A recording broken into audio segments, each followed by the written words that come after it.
Good evening all of you. आज आप लोग एडवांस्ड अकाउंट्स का पेपर देके आए हो।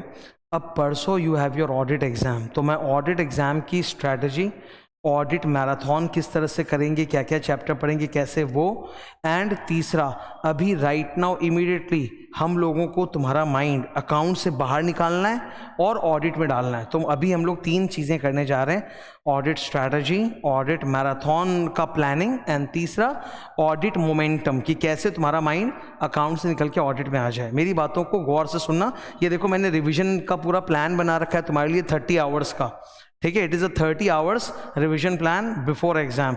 तो मेरी बातों को प्लीज़ पहले गौर से सुनो, इंपॉर्टेंट बातें फिर उसमें जाएंगे।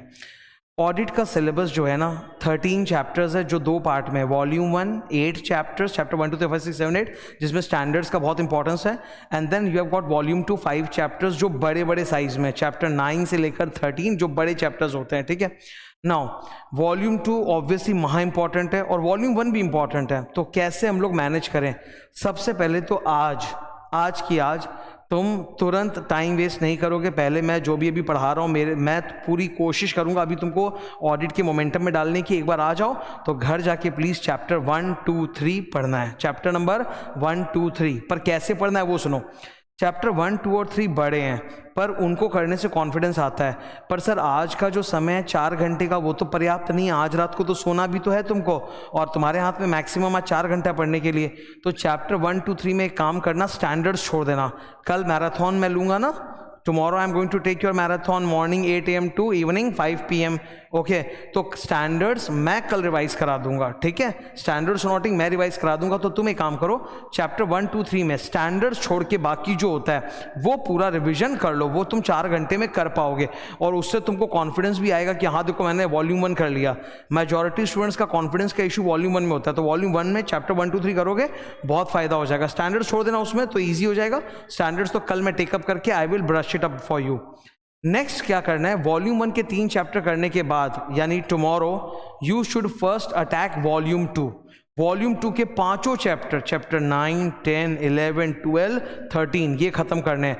वॉल्यूम 2 का एक मेजर भाग मैं मैराथन में रिवाइज करा दूंगा, ठीक है। I will do chapter 9 with you. वो जो हाथी चैप्टर होता है ना, all items of FS, chapter 9 का वो मैं डिस्कस कर दूंगा पूरा। चैप्टर 10 कंपनी ऑडिट है, वो ब्रश अप कर देंगे। चैप्टर 11 ऑडिट रिपोर्ट हो जाएगा, कारो कर देंगे। फिर चैप्टर 12 बैंक ऑडिट में बहुत जान निकलती है, राम बैंक ऑडिट करा दूंगा, ओके। खाली वो स्पेशल ऑडिट थोड़ा हल्का चैप्टर, वो तुम सेल्फ रिवाइज करना। तो वॉल्यूम 2 का एक मोटा भाग कल मैं रिवाइज करा दूंगा। नेक्स्ट अब सोचो, वॉल्यूम 1 में 3 चैप्टर हो गए तुम्हारे, फिर वॉल्यूम 2 भी 5 चैप्टर्स हो गए। अब क्या बचा? वॉल्यूम 1 में सर 5 चैप्टर्स बचे हैं, वो बाद में। कल मैं क्या करूंगा, वॉल्यूम 2 के वो जो बड़े बड़े चैप्टर्स हैं उनके साथ ना मैं स्टैंडर्ड्स ऑन ऑडिटिंग, सारे 27 स्टैंडर्ड्स जो हैं वो मैं तुमको रिवाइज करा दूंगा। एक बार मैं स्टैंडर्ड्स ऑन ऑडिटिंग रिवाइज करा दूंगा ना, you will get into the zone. एकदम पूरा तुम्हारे दिमाग में वोकैबुलरी नाचेगा, स्टैंडर्ड्स का जो वोकैबुलरी पूरा डांस करेगा। फिर तुम वॉल्यूम 1 के जो बचे हुए 5 चैप्टर है ना, चैप्टर 4 5 6 7 8, वो उठाना आराम से हो जाएगा। तो I am first of all ये विश्वास रखो कि अगर तुम जिस तरीके से मैं बता रहा हूँ स्ट्रैटेजिकली करोगे तो ऑडिट का जो संडे को एग्जाम है वो बहुत ही सुंदर जाएगा। तुम ऑडिट एग्जाम के पहले 90% ऑडिट आराम से रिवाइज करके जा सकते हो। और रिवीजन से मैं बता रहा हूँ महा फर्क पड़ जाएगा तुम्हारे पेपर में, महा, बिकॉज तुम्हारे दिमाग में पूरा वोकैबुलरी डांस करेगा। देन तुम्हारी राइटिंग बहुत अच्छी होगी, प्रेजेंटेशन अच्छा होगा, कॉन्टेंट अच्छा होगा, मार्क्स में फर्क पड़ेगा, ओके। तो फिर से एक बार शॉर्ट में बोल देता हूँ, आज तुम जाके चैप्टर 1 2 3 करोगे वॉल्यूम 1 से, don't do the standards part, leave that and then move ahead. तो आज हो जाएगा। सेकंड सर, कल हम लोग वॉल्यूम 2 के बड़े बड़े चैप्टर सारे करेंगे, चैप्टर 9 10 11 12, और स्टैंडर्ड्स नोटिंग पूरा करेंगे। फिर उसके बाद तुमको वॉल्यूम 1 के 5 चैप्टर पढ़ने पड़ेंगे, 4 5 6 7 8, और चैप्टर नंबर 13 जो स्पेशल ऑडिट होता है। तो वो तुम मेरे मैराथन खत्म होने के बाद भी कर सकते हो, और संडे के दिन भी एग्जाम के पहले भी रिवाइज करके आराम से जा सकते हो, ठीक है ना। ये पूरा प्लान है। नाउ लुक एट दिस, ये है अपनी रिवीजन स्ट्रैटेजी, ठीक है। ये इसमें 3 चीज़ों पे फोकस करना है। नंबर 1, वेटेज की कौन से टॉपिक से कितना आता है, ये वेटेज ICAI का बताया हुआ है। सीक्वेंस ऑफ रिवीजन, जो अभी मैंने तुम लोग को बताया ना सीक्वेंस, कि पहले आप वॉल्यूम 1 के चैप्टर 1 2 3 करोगे, फिर आप वॉल्यूम 2 में जाओगे और वॉल्यूम 2 का चैप्टर नंबर 9 10 11 12 13 पूरा करोगे, फिर आप वापस से वॉल्यूम 1 में आके बैलेंस 5 चैप्टर करोगे।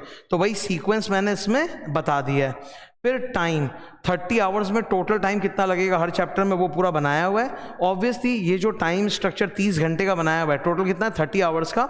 इसमें स्टैंडर्ड्स भी इंक्लूडेड है, इसमें स्टैंडर्ड्स भी इंक्लूडेड है। तो अगर तुम स्टैंडर्ड छोड़ के करोगे ना, स्टैंडर्ड तो मैं कल करा ही रहा हूँ कॉम्पैक्ट का रिविजन, तो स्टैंडर्ड छोड़ के करोगे तो तुमसे फटाफट हो जाएगा, ठीक है। अब चैप्टर 1 में तुम अपने आप पढ़ने में 4 घंटा मत लगा देना, 4 घंटा स्टैंडर्ड्स को लेके है, स्टैंडर्ड छोड़ के 4 घंटा नहीं लगेगा, ठीक है। वो 1 घंटे में हो जाएगा, स्टैंडर्ड छोड़ के करोगे तो फटाफट, इजी चैप्टर है वो, ठीक है।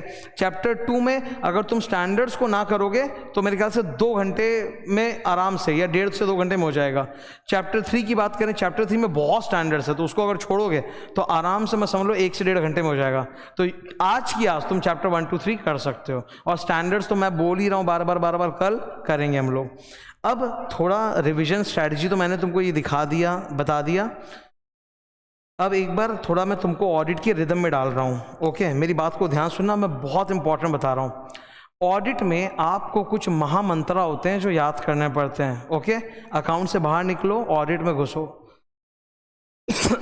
ये जो महामंत्रास है ना जो मैंने बनाए हैं, ये स्टैंडर्ड्स ऑन ऑडिटिंग के ऊपर बेस करके है, तो बिल्कुल एग्जाम में लिखेंगे।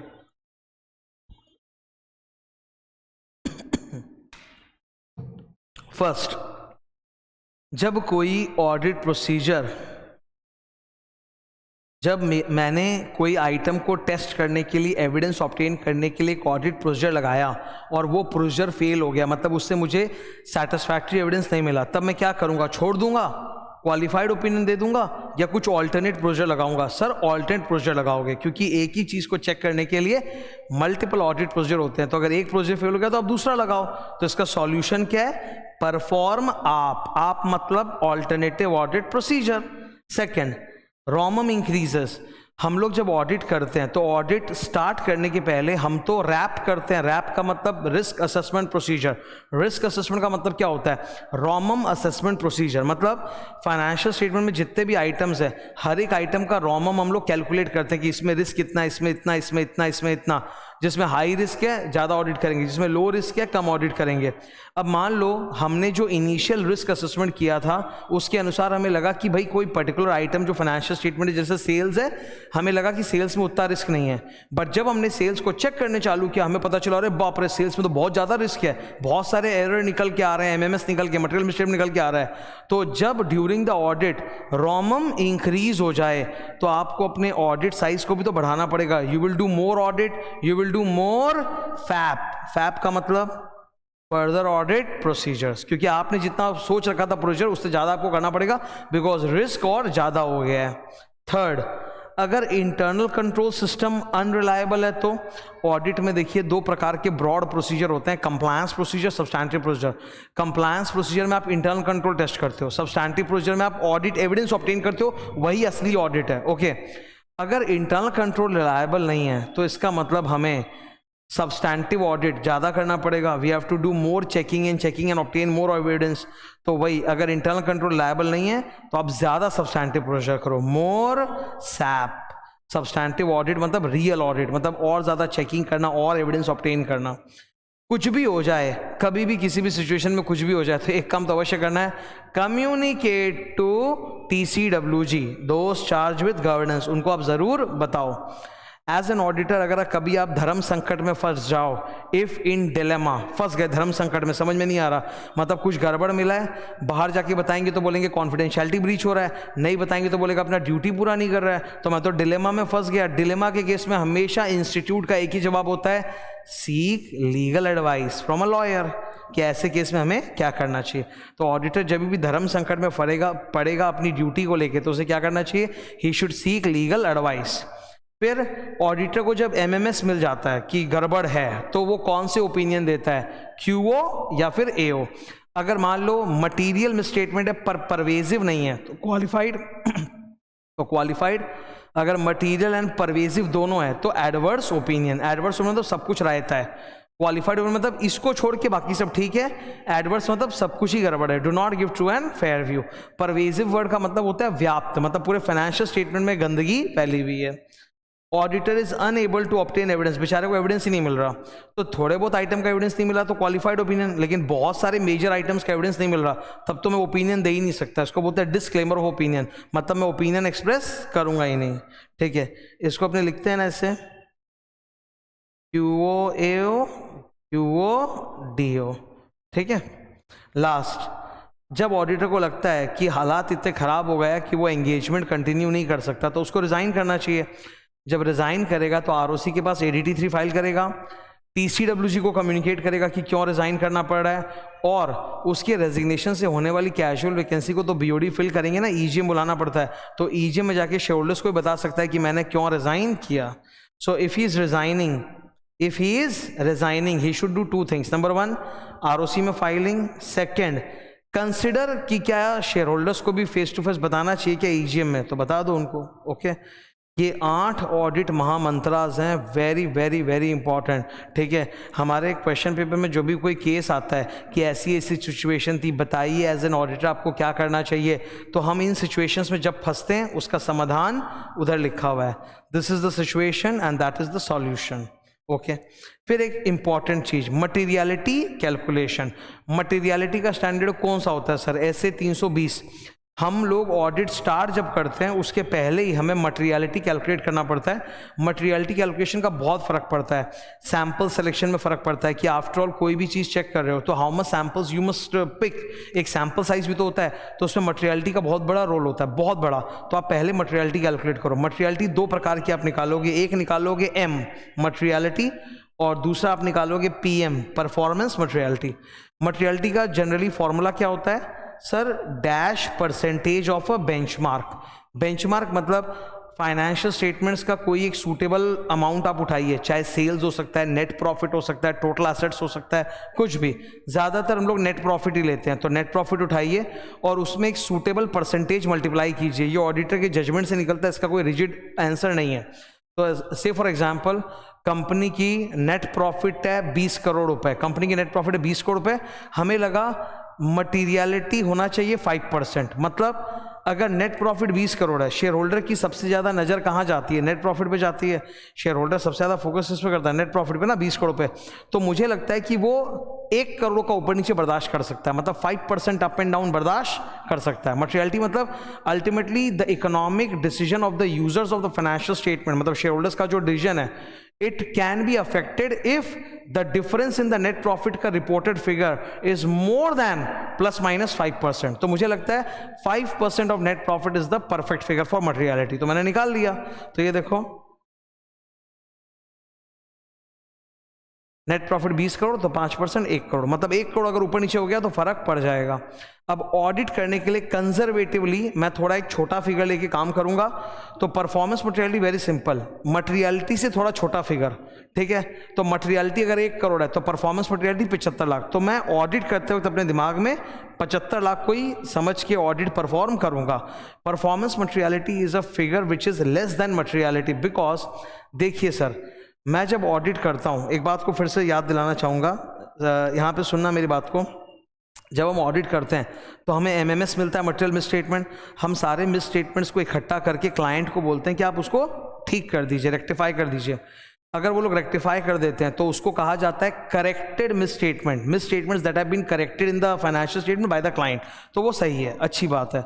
पर जो कभी कभी ऐसा भी होता है कि कुछ कुछ एमएमएस जो हम क्लाइंट को ढूंढ के देते हैं वो रेक्टिफाई करने से मना कर देता है, उसको बोलते हैं uncorrected misstatement, UCMS, uncorrected miss statement.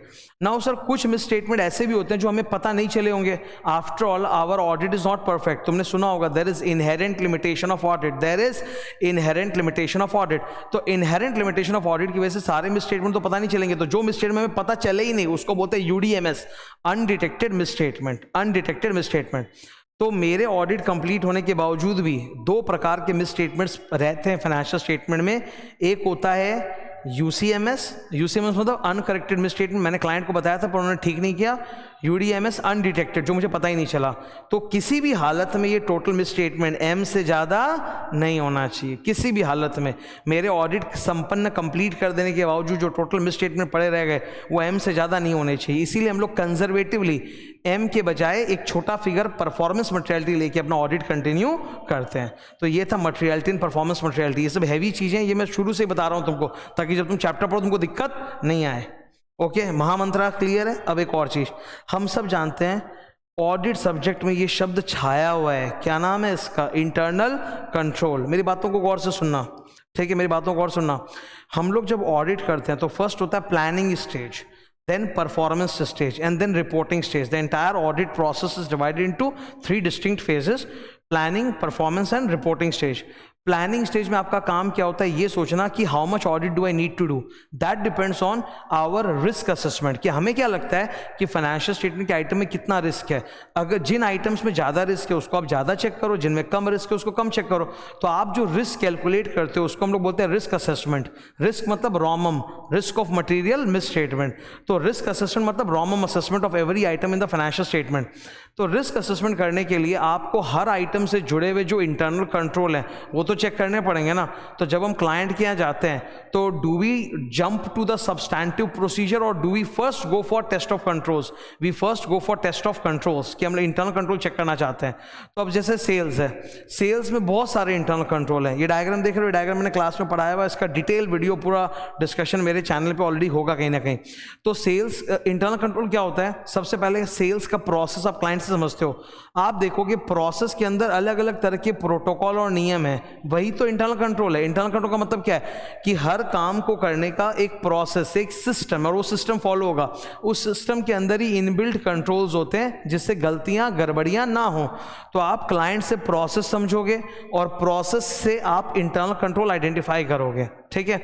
अगर आपने जो इंटरनल कंट्रोल आइडेंटिफाई किया आप उसको चेक करोगे, आप देखते हो बहुत बढ़िया है, ये कंपनी तो एकदम बराबर सही सारा इंटरनल कंट्रोल फॉलो कर रही है। अगर कर रही है that means the internal controls are good. If internal controls are good that means risk कम है, और अगर इंटरनल कंट्रोल्स खराब है, वीक है, तो रिस्क ज़्यादा है। तो internal controls help us in doing the risk assessment, और उसी से तो फाइनली डिसाइड होगा ना कि how much audit procedure do I need to perform on a particular item. अब जैसे उदाहरण के तौर पे मैं तुमको यही एक बार हल्का सा याद दिला देता हूँ। सेल्स प्रोसेस में 4 डिपार्टमेंट इन्वॉल्व हैं, देखो तो, marketing department, accounts department, warehouse मतलब गोडाउन, और फैक्ट्री, ठीक है। नाउ कस्टमर से डील कौन करता है? Marketing department. तो कस्टमर जो है ना, छोटा कस्टमर नहीं, बड़ा कस्टमर है, इंडस्ट्रियल कस्टमर है, उसने मार्केटिंग के पास परचेज ऑर्डर भेजा कि मुझे इतना क्वांटिटी माल चाहिए। तो मार्केटिंग डिपार्टमेंट कस्टमर को हाँ बोलने के पहले, एक होता है ना कि हाँ हम कंफर्म करें, आपको माल दे देंगे, इस तारीख को दे देंगे, डिलीवरी कर देंगे, लीड टाइम इतना। तो कस्टमर को कंफर्म करने के पहले मार्केटिंग डिपार्टमेंट स्टॉक चेक करेगा। तो किससे पूछेगा? वो वेयर हाउस से पूछेगा। वेयर हाउस को पूछेगा कि बताओ, send me the stock status report, कि आपके पास ये वाला स्टॉक है क्या? वेयर हाउस वाला बोला है तो फिर भेजना चालू, नहीं है तो फैक्ट्री से पूछेगा क्या बना दोगे क्या? कस्टमर को 15 दिन में चाहिए, क्या तुम 15 दिन के अंदर ही बना दोगे?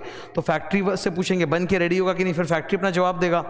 जब मार्केटिंग को लगेगा कि yes we will be able to fulfil the purchase order, तब जाके वो कस्टमर को कंफर्म कर देगा कि ओके हो जाएगा। फिर क्या होगा? फैक्ट्री माल बना के वेयर हाउस को देगा, और वेयर हाउस जो है मार्केटिंग को बता देगा कि माल आ गया, बताओ कहाँ किसको डिलीवर करना है। अब वेट, अब पिक्चर में एंट्री किसकी होगी? अकाउंट्स डिपार्टमेंट की। कस्टमर के यहाँ माल निकलने के पहले मार्केटिंग जो है अकाउंट्स डिपार्टमेंट को बोलेगा कि भाई आप थोड़ा इनवॉइस वगैरह बना दो, ठीक है। All invoicing, all receipts, all payments are handled by accounts department, ताकि कोई भी हेरा फेरी नहीं हो और प्रॉपर अकाउंट्स में एंट्री पड़ जाए। तो अकाउंट्स डिपार्टमेंट जो है वो कस्टमर से एडवांस पैसा भी ले रखा है, वो इनवॉइस भी बनाएगा, 1 कॉपी अपने पास रखेगा, 3 कॉपी मार्केटिंग को भेजेगा, मार्केटिंग 1 कॉपी खुद के पास रखेगा, 2 कॉपी वेयर हाउस को देगा। फिर वेयर हाउस माल निकालेगा कस्टमर के यहाँ ट्रक के साथ, 2 कॉपी, 1 कॉपी कस्टमर को दे देगा और 1 कॉपी ऑफ इनवॉइस पे कस्टमर का एक्नॉलेजमेंट लेके आ जाएगा कि उनको माल मिल गया। जैसे ही एक्नॉलेजमेंट कॉपी वेयर हाउस के पास आ जाएगी, माल मिल गया, तब वो वेयर हाउस वाले मार्केटिंग को बता देंगे भाई हमने डिलीवरी कंप्लीट कर दिया। तब मार्केटिंग जो है कस्टमर को बोलेगा सर हमने अपना ऑर्डर फुलफिल कर दिया, डिलीवरी कर दिया, now please give us the balance payment. तब कस्टमर जो बैलेंस पेमेंट देगा अकाउंट्स डिपार्टमेंट को, अकाउंट्स डिपार्टमेंट उसको रिकंसाइल करके कस्टमर का जो अकाउंट है क्लोज करेगा। ये कितना जबरदस्त सुंदर प्रोसेस है जो सिस्टमैटिकली हो रहा है, जिससे बहुत सारे एरर्स एंड फ्रॉड्स रुक जाते हैं। जब आप इस प्रोसेस को समझते हो तो आप देखते हो कि यहाँ पे काफ़ी सारे इंटरनल कंट्रोल है। पहला, कभी भी कस्टमर को बिना स्टॉक अवेलेबिलिटी चेक किए कन्फर्म मत करो। सेकंड, सारा रिसिट पेमेंट अकाउंट्स हैंडल करेगा, वरना तो सोचो मार्केटिंग कस्टमर से पैसा लेके फरार हो जाएगा, तो ऐसा नहीं हो सकता। All payments and receipt should be handled by an independent separate department called accounts department. तीसरा, invoices are prepared by account department, इससे ताकि फ्रॉड नहीं हो। और दूसरी बात है, जैसे अकाउंट्स डिपार्टमेंट इनवॉइस बनाएगा उनके रिकॉर्ड में आ जाएगा कि एक सेल्स का ट्रांजैक्शन हुआ और एंट्री पास कर देंगे ताकि जर्नल एंट्री में ओमिशन नहीं हो जाए। फिर कस्टमर को जब आप माल डिलीवर करो तो उससे साइन करा के एक एक्नॉलेज कॉपी ऑफ इनवॉइस दे रहे हो ना, as a proof of delivery, that's a control. And last, customer का ऑर्डर प्रोसेस करने के पहले आप उससे एडवांस पेमेंट भी लेते हो। तो all these are internal controls. Internal controls जितने मजबूत होंगे उतना ज़्यादा रिस्क कम है, और रिस्क कम है तो मुझे ऑडिट प्रोसीजर कम परफॉर्म करना पड़ेगा। ठीक है, यू रिमेंबर ऑल दिस, इतना सारा ज्ञान दिया था। तो अभी मैंने वो ऑब्जेक्टिव कंप्लीट किया। नंबर 1 क्या है सर, देख लो, स्ट्रैटेजी। ठीक है, अभी क्या करना है तुम लोगों को, चैप्टर नंबर 1, 2, 3 एकदम रगड़ के पढ़ना है अच्छे से घर में जाके। स्टैंडर्ड वाला पोर्शन छोड़ देना, वो मैं कल करा दूंगा।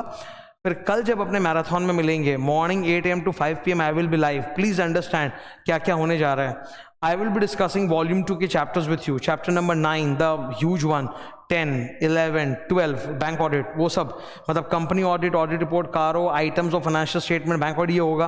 फिर मैं स्टैंडर्ड्स ऑडिटिंग की कॉम्पैक्ट जो है ना, मैंने टेलीग्राम में डाल दी थी, तो वो तुम डाउनलोड कर सकते हो। मैं स्टैंडर्ड्स ऑन ऑडिटिंग पूरा डिस्कस करूंगा। तुम एक बार, तुमने अभी आधे घंटे मेरे को सुना है, तुम समझ रहे हो मेरी वोकैबुलरी किस लेवल की, ऑडिट में कंसेप्ट कितने मजबूत है।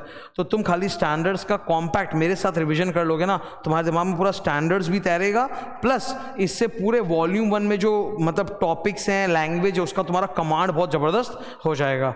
तो will be doing that tomorrow. मेरे पास बहुत ज़बरदस्त एजेंडा है पढ़ाने का, मतलब 9 घंटे तक लगातार बकर बकर बकर बकर बकर बकर मैं पढ़ाते रहूँगा। I don't want to waste time of yours. I want कि एग्जाम में मैक्सिमम जितना हो सके मैं तुमको रिवाइज करा के भेजूँ, so that you are comfortable with the exam. Also, क्योंकि I will be on YouTube live and some of you who want to, you can come and attend at my center. That's always welcome. अच्छी बात है, उससे थोड़ा मन भी लगा रहेगा अगर घर में मन नहीं लग रहा तो। और YouTube लाइव रहेंगे, जो भी डाउट वाउट अगर पूछना है पूछ सकते हो। मैं बीच बीच में जब मेरा कोई टॉपिक खत्म होगा, कुछ ब्रेक होगा, तब मैं बीच में देख के डाउट का जवाब भी देते रहूँगा। Thank you all of you and best wishes.